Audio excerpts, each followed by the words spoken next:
Bien, amigos, hoy le hacemos entrega al licenciado Guido Gómez Mazara de su guante de oro por su labor en dos lugares que se desempeñó en la administración pública. Fue consultor jurídico del Poder Ejecutivo entre el año 2000 y 2004 y creo que ha sido el consultor más joven que llegó a esa posición. No sé si le ganó a Esquea. Y en su función ahora de director de Indotel, le tocó también parte del reordenamiento del espectro radioeléctrico en una situación un poco difícil. Le hacemos entrega a Guido Gómez de su guante de oro. Le damos la bienvenida a Guido Gómez. Yo creo que hay dos temas que son imposibles de dejar. Y Guido tiene una característica: nunca, desde que llegó de Nueva York, que Machicontan se apareció con Guido Gómez, nunca ha evadido una respuesta. Y le vamos a dar las dos preguntas que creo que cualquier funcionario preferiría posponerla, pero sé que Guido se la vamos a hacer de inicio. Son una, el tema del Canal 3, y dos, el tema de las frecuencias que tienen que ver con Antonio Espaillat y el Jet Set. ¿Cuál es el curso que llevan esas cosas? Y si es cierto que la Procuraduría ya actuó en esa dirección. Gracias por estar aquí y ahí tiene el primer plato. Okay, gracias por estar aquí. Gracias por el guante. Lo primero es que debo agradecer reiteradamente la invitación al programa. Como dice Julio en su parte introductoria, yo creo que todos los servidores públicos tenemos la obligación de rendir cuentas y de hacer las explicaciones del lugar en los ámbitos jurisdiccionales donde tu responsabilidad está determinada. Él me hace un planteamiento introductorio en dos direcciones. La primera, respecto al tema del Canal 3. Guido, para no interrumpirte, hay una parte que puede ser didáctica que quiero que la incluya. Mira, cuando tú eras consultor jurídico, Orlandito Jorge era el director de Indotel. Sí, correcto. Y en ese momento se estaba hablando de espectro radioeléctrico. Y normalmente nosotros los que trabajamos en televisión decíamos: los cables no lo mencionen, que los cables colocan los canales donde ellos quieren, claro, o donde les pagan. Te voy a explicar eso también. Pero la televisión, específicamente la televisión, tenía una particularidad, y era que los pares eran los canales 2, 4, 6, 8, 10, sí, y los nones eran los que se adjudicaban luego como UHF. Eso más o menos fue durante un tiempo. Luego aparecieron en Estados Unidos que un tiempo que se le dio a ciertos canales para retirarlos porque eran de altos rendimientos, si se usaban en comunicación, etcétera, que eso no lo entendimos nunca y el público menos. Y finalmente, ya yo creo que ya tú te has enterado. Totalmente. Y ahora vemos que un canal none, que no es el 2 ni el 4, habiendo Teleantilla dejado el 2 e irse al 10, nosotros no entendemos qué pasó. Okay. Dinos primero qué pasó y después háblanos del tema. Con mucho gusto. Mira, el problema fundamental es que nosotros en el país tenemos una profunda confusión entre el concepto de televisión física y el digital.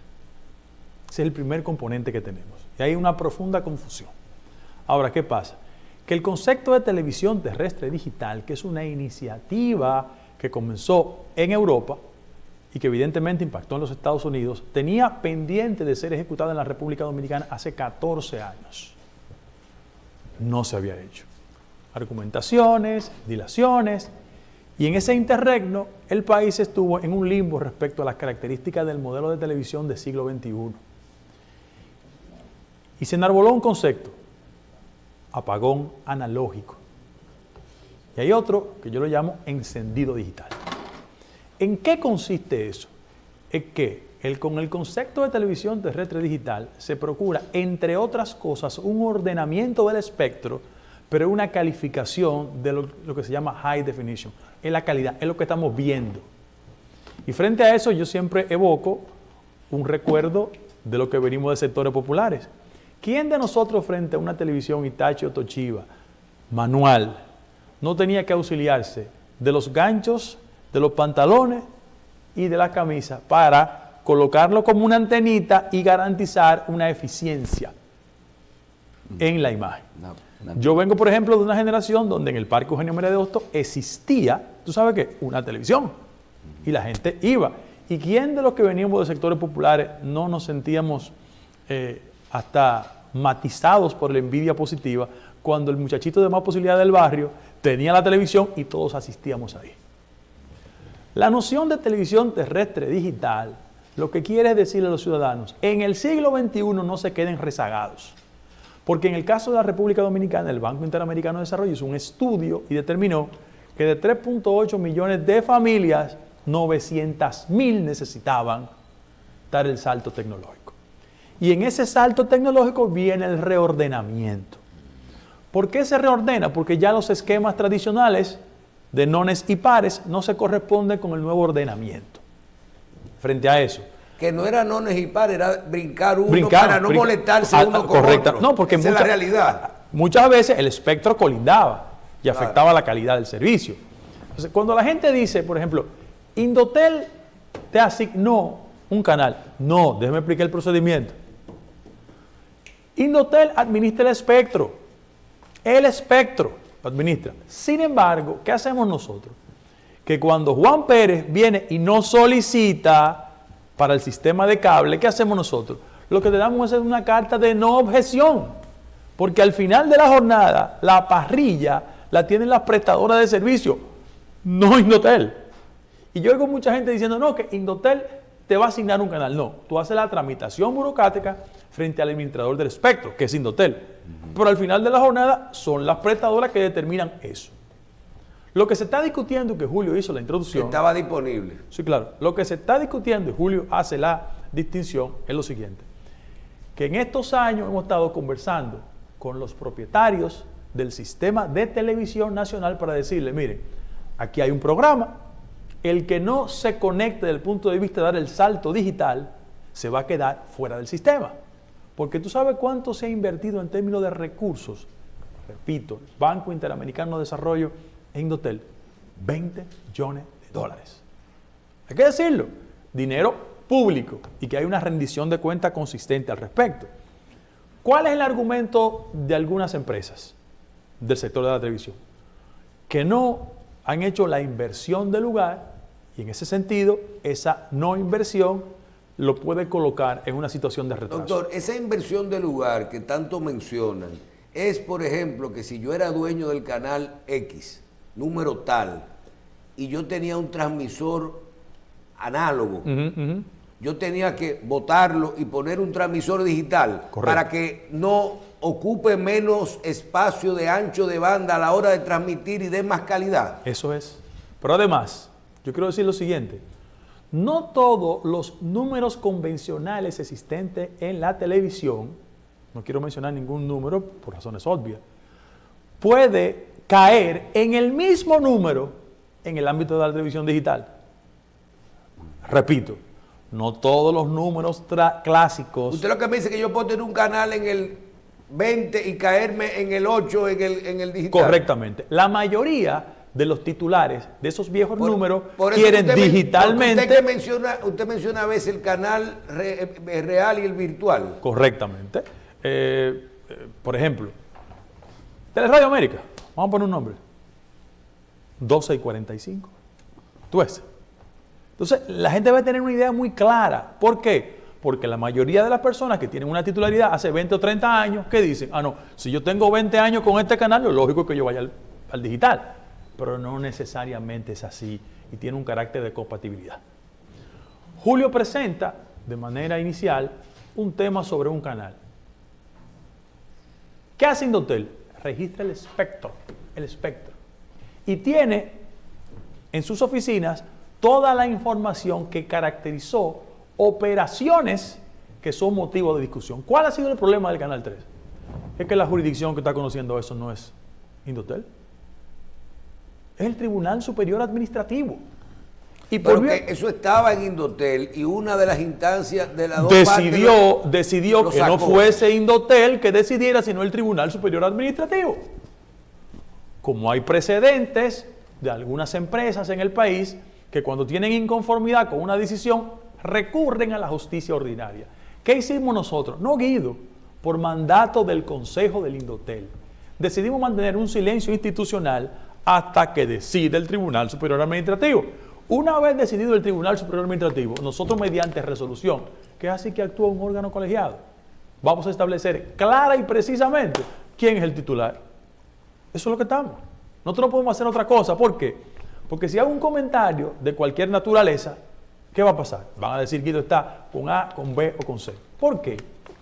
Y yo quiero hacer esta reflexión reiterada. Ustedes son personas de los medios. Pero yo creo que en los medios de comunicación hay dos grandes aberraciones. Hay mucha gente que, como yo, entiende que la democratización de los medios es importante y fundamental para el fortalecimiento de la democracia. Y que ha roto con el monopolio editorial. Pero la gente de los medios se equivocan en dos cosas. Ellos creen que porque tienen control y acceso diario a los medios, pueden controlar instituciones más allá de eso.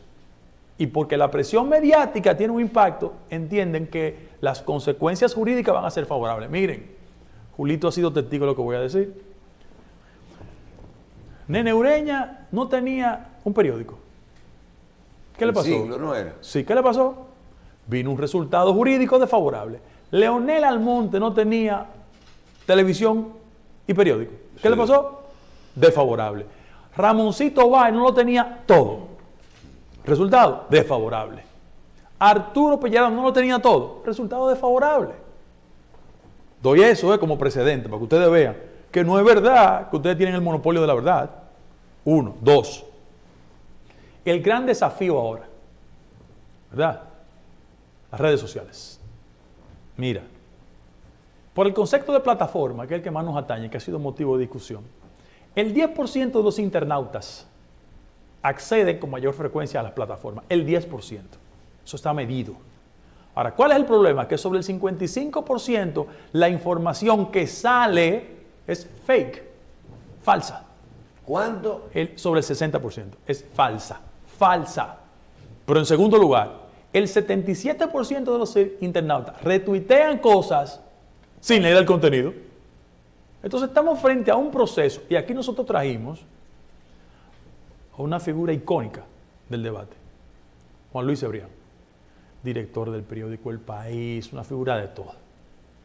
Y viene el mes que viene Ramonet, para que ellos expliquen cuál ha sido su experiencia. Yo escucho mucha gente diciendo, el gobierno quiere una ley mordaza. Eso no es verdad. Primero, la fuente que deposita el recurso es la Sociedad Dominicana de Diarios. Pero hay dos aspectos que la discusión, porque aquí se discute con mucha pasión y lejos de la razón, que yo quiero colocarlo aquí. Yo ni por origen, ni por tradición, ni por convicción puedo estar a favor de ningún tipo de conculcación de derechos. Ahora, yo soy padre, no tenía 3 hijos, tengo 2, yo tengo una niña de 13 años. Muchos de ustedes les va a pasar eso. No tenemos derecho nosotros, como ha pasado en Colombia, con un precedente importantísimo, de tener algún tipo de regulación del acceso de nuestros niños y niñas a las redes sociales. ¿Cuántas personas, padres en este país, han tenido un impacto por el acceso a la pornografía que tienen nuestros niños? Yo creo que eso es un derecho y no estamos haciendo nada malo. Segundo lugar, yo tengo un récord en la Suprema Corte de Justicia, 2-0 estoy. He ganado 2 procesos, 0. ¿Tú sabes cuánto me tomó a mí el proceso para conseguir una ratificación de la sentencia de la Suprema Corte de Justicia? 3 años y medio. Lo que estamos diciendo nosotros es que hay que generar algún mecanismo que lesione el bolsillo de las personas para que cualquier exceso verbal tenga consecuencias pecuniarias y que la gente entienda que lo que se está dando aquí, y los partidos políticos somos responsables en gran medida de eso. Los partidos, hablo en plural. ¿Por qué? Porque comenzamos con la siguiente mecánica. Tú instalas en los medios de comunicación, en las redes sociales, activistas partidarios. Ellos levantan una opinión falsa, la retuitean, hacen tendencia, Y en lo que tú demandas y te genera consecuencias, hay un daño emocional. Yo he conversado con amigas. Mira, yo quiero ser justo en esto. Yo creo que lo que le hicieron a Danilo Medina en las redes sociales fue un exceso. Porque una cosa es combatir y debatir, pero otra cosa es saltar aspectos privados. Repito, privados, que no son parte del debate público. La cosa que le han hecho a Hipólito, te lo digo, Hipólito tiene un temperamento especial, pero yo pienso que se exceden también. Aquí hubo una persona, senador de la República, que duró 3 años diciendo que Hipólito se montó en el avión del Chapo Guzmán. ¿Ustedes recuerdan eso? Y cuando llegaron a la Suprema Corte de Justicia para ratificar una sentencia, él lo que dijo, que me perdone, que me excuse, que yo estuve mal informado. Entonces este país no puede ser que así. Lo que hacen con Leonel es una rastrería. Señores, hay derecho a comentarios sobre la vida privada de Luis Abinader, siendo falso. Entonces, yo creo que aquí, o todos llegamos al nivel de racionalidad de ponernos de acuerdo sobre una legislación, o aquí terminaremos con la justicia primitiva, de que gente que se sienta agredida va a reaccionar de forma privada, porque eso no es posible. Ojo, yo estoy en favor de la libertad de opinión, pero por el amor de Dios, esos son los deslindes fundamentales. Entonces, el tema del Canal 3, se lo explica Julito. Nosotros vamos a tomar una decisión administrativa una vez decida el Tribunal Superior Administrativo. Al otro día, yo convoco al Consejo y le doy para allá. El tema del señor Antonio Espaillat, que esto no es un tema personal, es de sus empresas. ¿Qué hace Indotel? Indotel es el órgano que registra oficialmente, en el caso específico de él, todas sus empresas en el ámbito radial.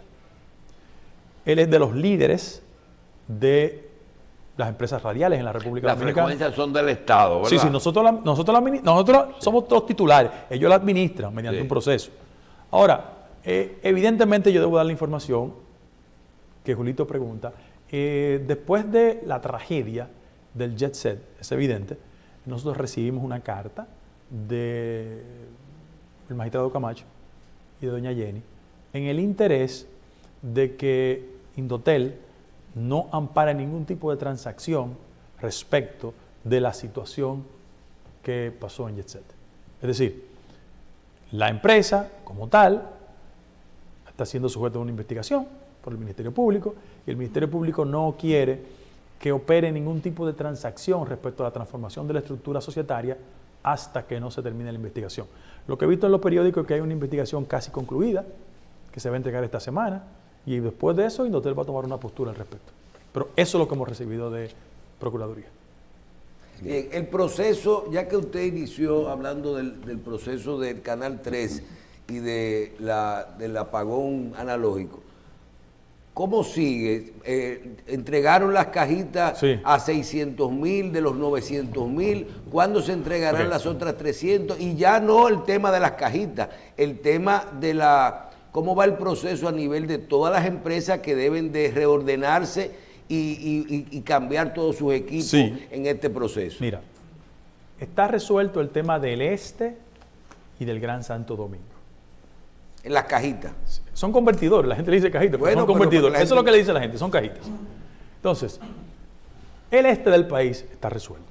Una pregunta, doctor. Esa es una cajita que, por ejemplo, se conecta a la antena, y que cuando... No, se conecta al televisor. Al televisor y recibe, sustituye la antena.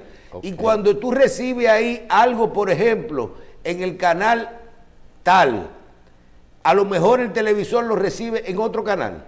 Posiblemente. Entonces eso es para que la gente lo entienda. Entonces, nosotros tenemos de plazo entre julio y diciembre. Yo puedo tener asignado la frecuencia del canal 48 y yo estar y salir en esa cajita en el 26. Correcto. Okay. Hasta que nosotros no ordenemos el espectro. Que no es un cable. Claro. Los procesos experimentales comienzan en julio y terminan en diciembre. Vamos a ir por todo el territorio nacional cumpliendo con ese programa. ¿Dónde estamos? El Este, Gran Santo Domingo, capital, definimos Santiago, vamos a Puerto Plata ahora, después vamos a la línea y terminamos en el sur. Hay que decir que la entrega es gratis, y que el Indotel tiene un personal en el territorio con la intención de educar, conectar y desarrollar destrezas en los ciudadanos Porque ese es un tema de pobreza, hay que decirlo. ¿Por qué? Porque ponte a pensar que en el siglo XXI, en la República Dominicana, hay 900.000 personas que por desgracia no han tenido la posibilidad, los recursos para tener una televisión moderna. Y el Estado, frente a una realidad, producto de un estudio del BID, se dio cuenta que había que ser solidario con ese tipo de personas.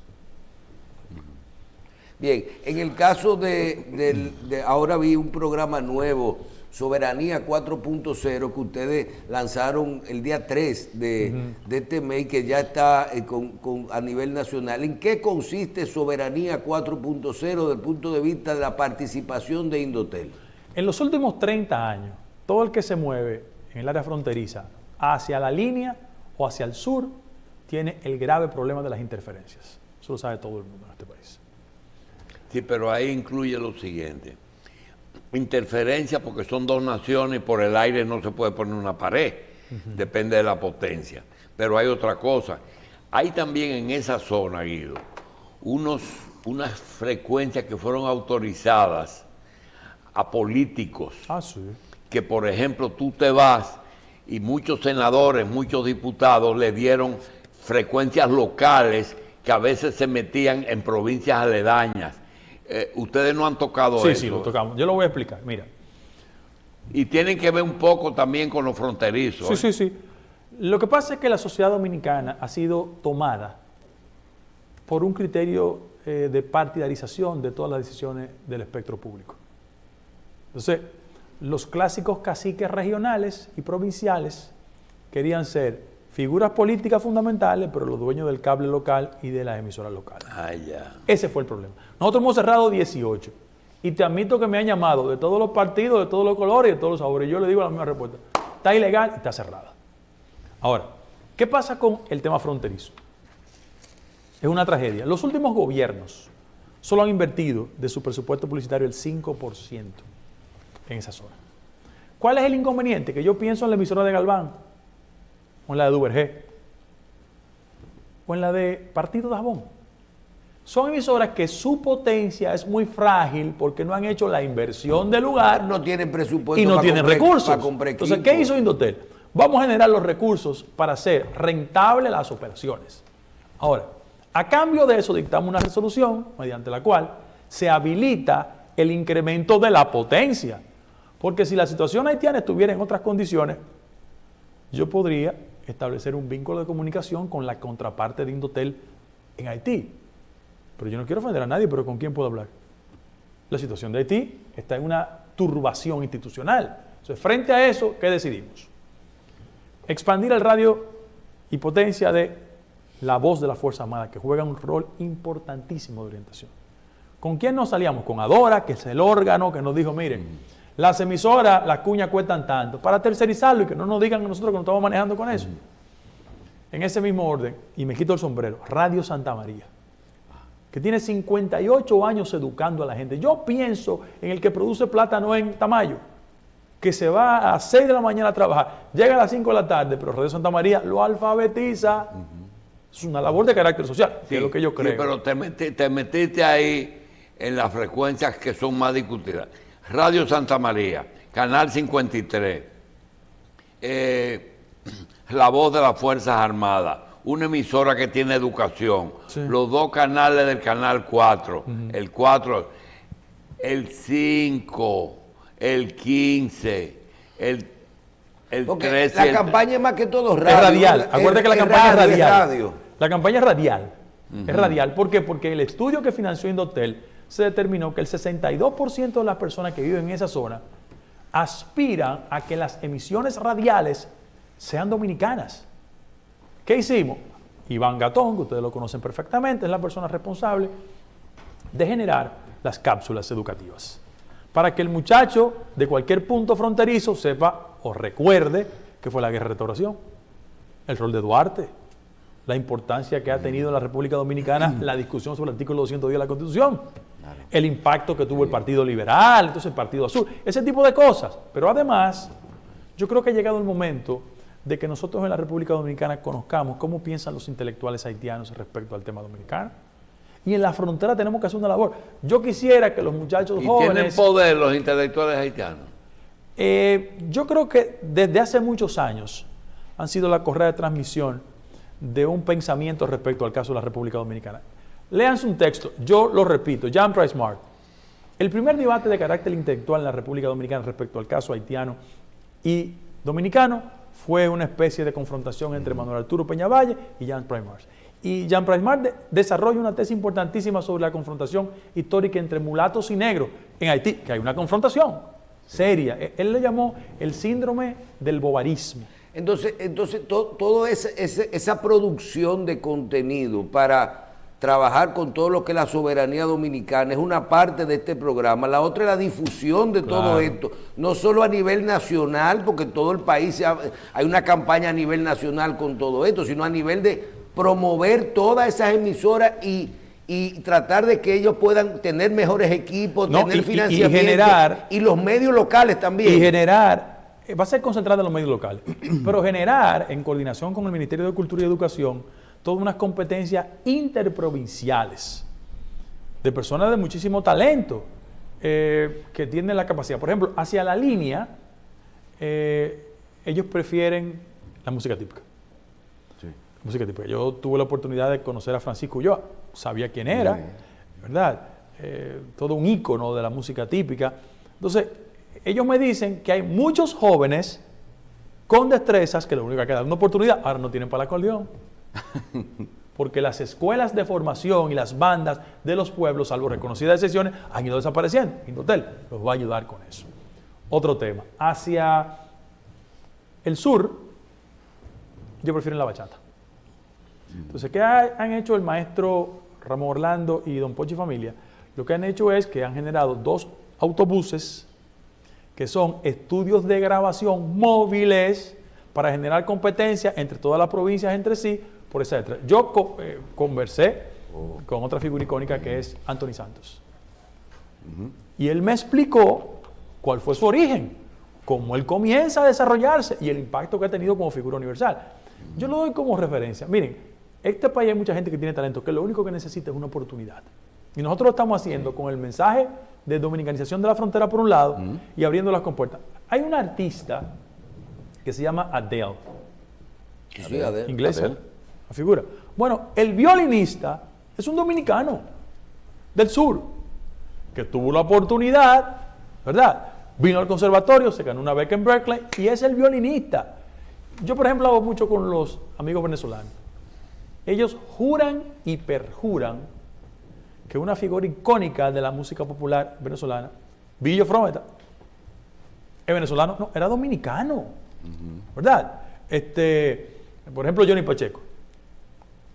Yo he tenido que recordarle a mucha gente que es de origen dominicano. Es decir, la República Dominicana, voy a usar una frase turística, lo tiene todo.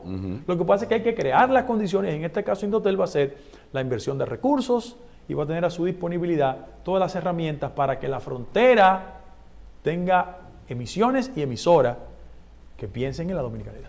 Bien, doctor, hay algunos programas que ya hoy no vamos solamente vamos a recordar. Hablamos de lo que es yo le digo, la digitalización de y conectividad de los destacamentos, hablando del bloqueo de las cárceles, que hay que ver cómo la Procuraduría, creo que el rol de Indotel fue entregar los recursos y luego la supervisión. Hay que ver cómo esa institución le da seguimiento a la implementación de todo esto, que es quien lo controla, que lo está haciendo, que lo controla. Y otros programas, el apagón, cómo van caminando. Bien, ahora estamos con lo de la frontera y trabajando esto. Escuché que vamos a trabajar en lo que es no sé el nombre que se le dará, pero lo que es la alerta Amber en el Congreso. Sí. Aquí tuvieron un grupo de diputadas hablando de eso y del rol del Indotel. Hay 2 cosas. En esto. Ustedes van a participar. Sí. Hay 2 cosas que nosotros vamos. Además, vi que usted le dio un secreto al presidente el otro día con respecto al anuncio de la alerta Amber. Lo que pasa es que lo habíamos coordinado privadamente. Mire, el objetivo de nosotros en Indotel es colocar la tecnología al servicio de la gente. Porque hay soluciones de aplicación diaria que el ciudadano tiene que acceder a ella. Alerta Amber. Pero eso es un régimen de alertas. Si yo vivo en Miches yo te puedo enviar mediante una aplicación a tu teléfono y a todos los teléfonos ubicados en Miche y en la zona que viene una tormenta. Porque ¿Y eso ustedes genera... le van a dar la orden, esa autorización a las telefónicas? ¿Ellas están obligadas a hacerlo? Sí. Déjame darte otro dato. Las dos principales están ultra preparadas y lo vamos a anunciar. No quiero decir el día, pero ya el presidente que me habló en secreto ahí sabe el día, están informados e Indotel tiene los recursos para eso. Ahora bien, como en la Procuraduría, le entregamos los recursos, mas no bien licitamos. No quiero temas con licitaciones, porque aquí hay unos francotiradores de la envidia que creen que las redes sociales pueden destruir la ética de la gente. Entonces, digo, yo no tengo miedo tampoco, pero si eso es el 911, lo lógico es que nosotros distribuyamos los recursos y lo haga el 911. Nosotros tenemos la responsabilidad tecnológica. Por ejemplo, la alerta Amber. Eso tiene un origen. En Estados Unidos todo el mundo sabe perfectamente porque se usa. ¿Tú sabes la cantidad de niños y niñas en este país que se desaparecen? Yo te voy a dar otra idea. Yo conversé con un sector que trabaja con los niños y niñas especiales y nosotros en Indotel vamos a prever de un brazalete. Ponte a pensar del padre que es profesional de la ingeniería y que se va de la oficina donde trabaja y da clase en la UAS y tiene un niño especial. A lo mejor el niño se queda en el patio maroteando, digo, mi generación maroteaba, yo no sé si esta lo hace. Vamos a proveer la posibilidad de que con un GPS el padre, junto al brazalete que tiene el niño, tenga una identificación de dónde se mueve, si se salta de la casa, para generar ese tipo de soluciones que en el día a día le resuelven el problema a la gente. Nosotros tenemos definido eso. Y lo otro, yo con la gracia de Dios salgo el próximo martes a España. Nosotros vamos a hacer el primer acuerdo satelital que ha conocido la República Dominicana. ¿Qué es eso? Para los amigos del sector educativo, por ejemplo, miren, hay muchas estructuras en la República Dominicana, en el territorio nacional, que cuando hacemos el despliegue de fibra óptica no alcanza por las características geográficas. Hablo del morro de Elías Piña. La gente dice el morro de Montecristo, el de Elías Piña. Sí. Tenían 24 años que para comunicarse tenían que bajar, ¿verdad? Y la escuelita, si el primo de Barcelona le mandó un iPad al niño, no lo podía resolver. Entonces, ¿qué hicimos nosotros? Que construimos una solución satelital, agradecemos a Starlink, para que los muchachos de allá del morro, ¿verdad?, tengan la posibilidad, hablo del morro de Elías Piña, tengan la posibilidad de ir a su escuela, ¿verdad?, acceder a la solución a través de un iPad. Y si tienen una sobrina en Valencia, llamarle y conversar con ella. Sí, doctor, pero a mí me dijeron que de 60 y pico de puntos que se determinaron así en el país, de que habían esos huecos de brecha digital, de internet, que se podían resolver con satélite. Ustedes solamente habían impactado hasta el momento 38, 37. Bueno, pero cuando llegamos en 8 meses... van a continuar. No, es a resolver el problema. Fue un levantamiento que hicimos. Ya hicieron 38. Sí, tenemos 38, falta el resto y lo vamos a... Pero yo tengo 8 meses en Indotel, Es 8 meses que yo tengo en Indotel. Entonces, frente a eso, la solución satelital, pero también para el tema de la seguridad nacional. Eso es un tema importante. Y déjeme decirle una cosa. Quizás por la naturaleza de cada uno de nosotros, tú sientes un aliento especial cuando tú ves esas comunidades tan lejanas y tú ves que el muchachito puede usar el iPad en la clase. Eso es importante que la gente lo sepa. No, y más en estos días que se necesita la familiaridad con la tecnología, precisamente. Pero también queremos saber acerca de otros temas, como por ejemplo de otros proyectos que tiene en marcha el Indotel, como por ejemplo el control de las señales en las cárceles. ¿Ya se ha solucionado el asunto de la proximidad poblacional? Sí, mire, nosotros no vamos a cansar de dar la explicación. ¿Qué hizo Indotel? Dio el dinero. O sea, en la República Dominicana ninguna institución se había desprendido de 300 millones de pesos para generar un modelo en 4 centros carcelarios y resolver el problema. Porque ahí vuelvo al argumento de las estadísticas. Este es un país que la gente habla de todo sin estadísticas. Bien. ¿Y fueron 300 millones que ustedes le dieron? 300 millones de pesos. ¿Para 4 cárceles? Sí.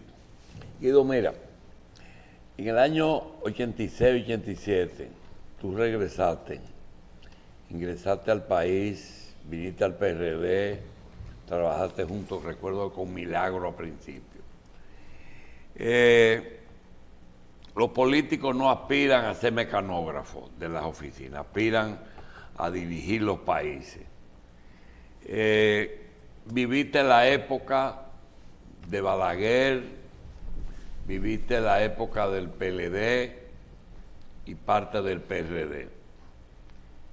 Ya tú no eres de los jovencitos del partido, ya tú tienes casi 35, casi vas a tener casi 40 años en política.